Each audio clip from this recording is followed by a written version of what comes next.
Hello दोस्तों, स्वागत है आप सभी का आपके अपने यूट्यूब चैनल बालाघाटी एजुकेशन में। हम जो है बात कर रहे हैं द्विघात समीकरण है ना, क्वाड्रेटिक इक्वेशन के बारे में, जिसमें जो है हमने जो है द्विघात समीकरण को बनाना और उसे जो है हल करना सीख लिया। आज हम जो है कुछ नया सीखने वाले हैं ना।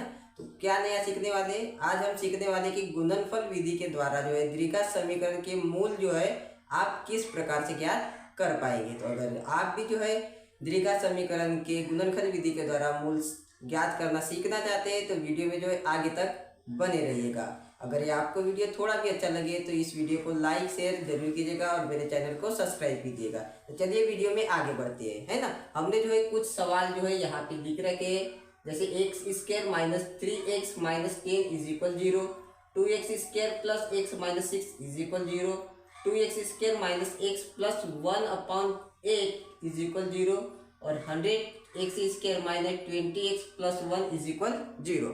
तो हमने जो है अलग अलग वेराइटी के जो है क्वेश्चन को यहाँ पे दिया है ताकि जो है आपके सारे कॉन्सेप्ट जो है हम क्लियर कर सके, है ना। तो चलिए एक एक सवाल को जो है हम आगे आपको हल करके बताते हैं। तो इस प्रकार से जो है आपके सामने जब सवाल दिया रहेगा, जैसे क्वेश्चन नंबर 1 ले लेते हैं हम, है ना। क्वेश्चन नंबर 1 क्या दिया है हमारे पास कि x square minus 3x minus 10 is equal 0, है ना। अब इसमें क्या करना है कि मूल ज्ञात कीजिए, मूल ज्ञात कीजिए, है ना। और हमें जो है गुणनखंड विधि का उपयोग करना है। गुणनखंड विधि जो है आपने पहले भी जो है अध्याय 2 में जिसमें बहुपद के मूल ज्ञात कीजिए बोल रहा था, उसमें हमने आपको बहुत ही अच्छी तरीके से सिखाई थी, है ना। तो इसमें जो है अब द्विघात बहुपद नहीं, अब द्विघात जो है समीकरण के मूल की प्रकृति भी ज्ञात करने बोलेगा आगे। तो हमें पहले मूल ज्ञात करना सीखना है। तो जब भी इस प्रकार का समीकरण आपके सामने दिया रहेगा तो आपको पता है कि आपको क्या करना है ना। हमें कुछ ऐसे नंबर जो है आइडेंटिफाई करने हैं जो क्या करें कि जोड़ने या घटाने पे जो है हमारे पास क्या आ जाए, 3 आ जाए और गुना करने पे 10 आए। तो सबसे पहले हम देख लेते हैं कि गुना करने पे 10 नंबर आना चाहिए। तो ऐसे वाले कितने नंबर हम कितने आइडेंटिफाई कर सकते हैं या कितने हम ढूंढ सकते हैं। जैसे 2 गुना 5 हम करें तो 10 आता है ना। 2 है हमारे पास, उसमें 5 का गुना कर दिया हमने तो कितने आ गए हमारे पास, 10 आ गए। या 5 गुना 2 करेंगे तो भी 10 आएगा, ठीक है। और कोई पाड़े में आता है क्या कि 10 गुना 1 भी करें अगर तो भी 10 आएगा, या 1 गुना 10 करें हम तो भी 10 आएगा।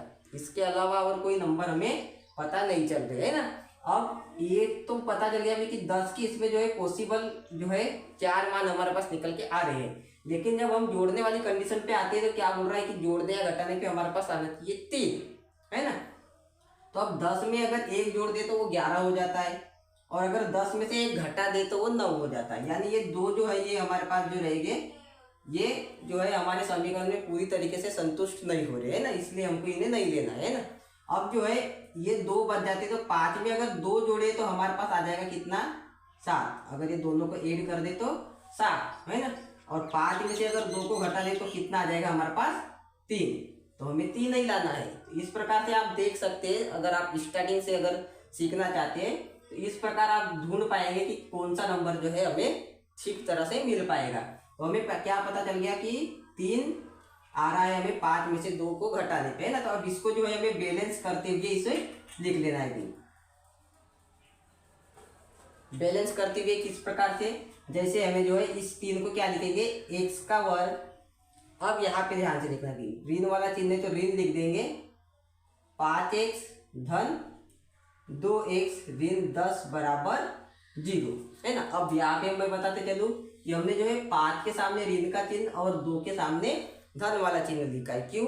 क्योंकि हमें लाना है 3 जो है ऋण में, है ना। माइनस वाला 3 है हमारे पास, तो हम जो बड़ा नंबर लेंगे उसे किस में रखना पड़ेगा, माइनस में रखना पड़ेगा, और जो छोटा नंबर लेंगे उसे प्लस में लेना पड़ेगा।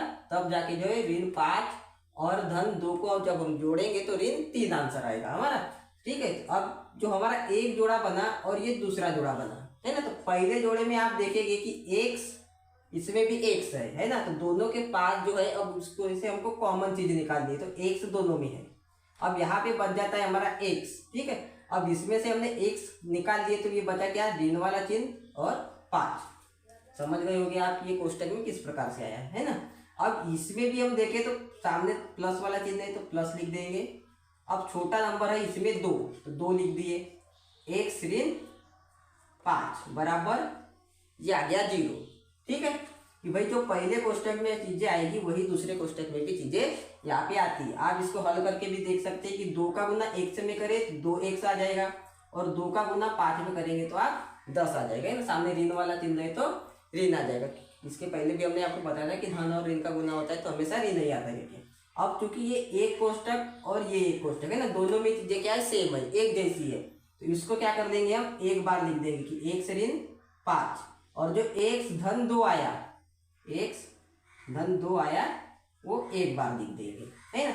अब इसे आप लिख सकते हैं भाई कि x ऋण 5 बराबर 0 आया तो x बराबर कितना आ जाएगा आपका, 5 आ जाएगा। ये हो गया एक मूल आपका। इसी प्रकार अगर इससे हल करें तो x धन 2 बराबर 0 है तो x बराबर कितना आ जाएगा, ऋण 2 आ जाएगा।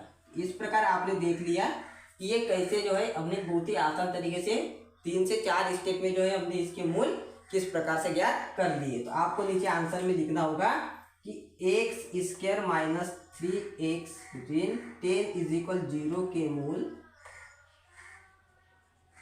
x बराबर 5 और ऋण 2 होगी, है ना। इस प्रकार से जो है आपको अपना आंसर जो है सबमिट कर देना है ना। इसको इस प्रकार से जब आप बनाते तो आपके कई भी नंबर कटने के जो है एक भी चांस नहीं रहेगी, है ना।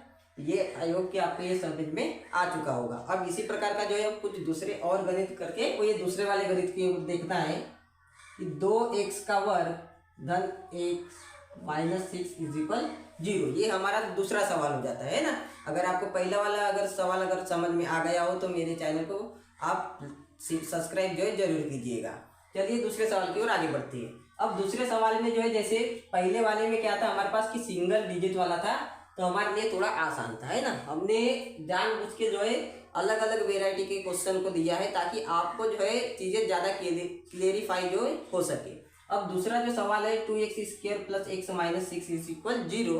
तो अब आप इसमें क्या करेंगे कि जब भी आपके सामने जब डबल डिजिट वाला नंबर आता है तो आपको क्या करना है कि जो ये फर्स्ट वाला जो नंबर रहेगा इसको जो है लास्ट वाले में गुना कर देना है ना। तो जो एक नया समीकरण निकल के आएगा आपका क्या आ जाएगा कि 2x स्क्वायर प्लस में x माइनस 12 बराबर 0, है ना। अब लिखा तो यही रहेगा कि 2x square plus x minus 6 is equal 0, लेकिन आपको अपने दिमाग में जो है ये बैठा के रखना है कि 2x square plus x minus 12 ये इस प्रकार का है ना। जो एग्जामिनर रहेगा वो आपको कंफ्यूज करने के लिए इस प्रकार से देगा, लेकिन हमें जो है कंफ्यूज नहीं होना है। भी हमको क्या लाना है अब इसमें जल्दी से बताइए कि हमको अब जोड़ने पे क्या करना है, x लाना है ना। जोड़ने या घटाने पे x लाना है और गुना करने पे 12 लाना है। तो अब जल्दी से बताइए कि 12, सीधी सी बात है कि 12 कौन से पहाड़े में आते हैं वो देख लेंगे। 2 गुना 6, 4 गुना 3 या 3 गुना 4। तो अब x के सामने में क्या है, प्लस वाला चिन्ह है, यानी हमको बड़ी संख्या जो है सामने लिखनी है और छोटी संख्या पीछे लिखनी है। तो इसको हम किस प्रकार से लिख देंगे कि 2x square plus 4x minus 3x minus 3 minus 6 बराबर 0, है ना। कि 4 दिया 12 इस प्रकार से, और 4 में से 3 को घटा देंगे तो प्लस x, ये हो गया। फिर एक जोड़ा, ये एक जोड़ा।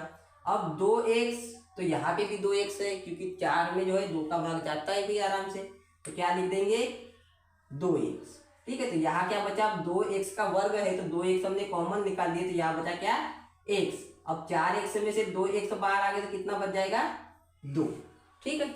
अब यहाँ पे जो है सबसे छोटा नंबर कौन सा है, 3, सामने उसके ऋण का चिन्ह।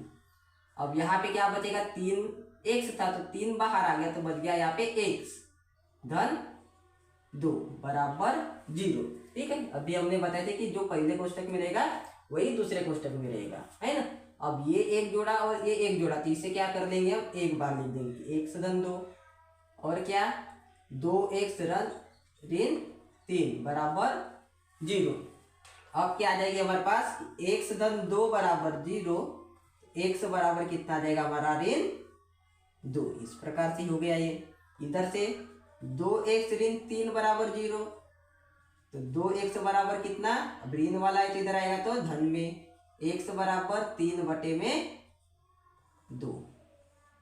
इस प्रकार आपके क्या आ गए, ये दो मूल आ गए। फिर से आपको लिख लेना है कि 2 मूल x बराबर ऋण 2 और 3/2 होंगे। समझ में आ गया है? समझ में आया हो तो चैनल को सब्सक्राइब जरूर कीजिएगा और वीडियो को जो है ज़्यादा से ज़्यादा शेयर कीजिएगा। अब चलिए हम तीसरे सवाल की ओर आगे बढ़ते हैं। अब इसी प्रकार से जो है आपको तीसरा सवाल ले लेना है। जैसे यहाँ पे दिया है भाई तीसरा नंबर का सवाल कि 2x² - x + 1/8 = 0, है ना। अब आप इस प्रकार के जब भी सवाल आते हैं बट्टे वाले, तो आपको जरा भी कंफ्यूज नहीं होना है ना। आपको जो है इसे अच्छी तरीके से आप देखेंगे तो ये 8 जो दिया हुआ है ये क्या है, नीचे में है ना। अगर हम भिन्न के रूप में देखें तो अंश बटे हर, यानी हर के रूप में दिया है। तो ये 8 का क्या करना है हमें, पहले वाले में, दूसरे वाले में और इधर। तो इधर तो क्या है, 0 है। तो 0 का किसी भी संख्या में गुना करेंगे तो क्या आता है, 0 ही आता है। तो इसमें गुना करते जाना है। जैसे 8 का गुना अगर मैं 2 में कर दूं तो कितना आ जाएगा, 8 दूनी 16x ऋण। अब 8 का गुना 8 में करूंगा तो कितना आ जाएगा हमारे पास, 8 एकम 8x, है ना। और साथ में क्या आ जाएगा, धन x, है ना। ये क्या आ जाएगा, 1 बराबर 0। ठीक है, ये चीजें आपको समझ में आ गई कि किस प्रकार जो है हमने इसे हल कर लिया है ना। इधर है ना। जैसे अभी पहले वाले सवाल में आया था कि ये 16 क्या है, इधर गुना कर दिए। तो ये अब समीकरण किस प्रकार का है आपके सामने, 16x² ऋण 8x धन 16। अब आपको सोचना है कि जोड़ने पे हमारे पास कितना लाना है, 8, और गुना करने पे 4। तो 8 कब आएगा, 4 गुना 4 करेंगे तो 16, और 4 को जोड़ेंगे तो 8। तो हम इसको किस प्रकार से लिख सकते हैं, 16x² ऋण 4x ऋण 4x धन 1 बराबर 0। इसको क्या कर लेंगे आप, इस प्रकार से लिख लेंगे। अब ये एक जोड़ा और ये एक जोड़ा बचा, दोनों में सबसे छोटा नंबर है 4x, तो 4x को लिख देंगे। अब 16x में से 4x को अगर कॉमन ले लें तो यहाँ बच जाते हैं 4x, है ना। अब ये पूरी चीज बाहर आ गई तो ये बच जाएगा -1। अब इसमें से सबसे छोटा नंबर है क्या है, 1, और ये आ जाएगा माइनस वाला। अब यहाँ पे ले लेंगे हम 4x - 1 = 0।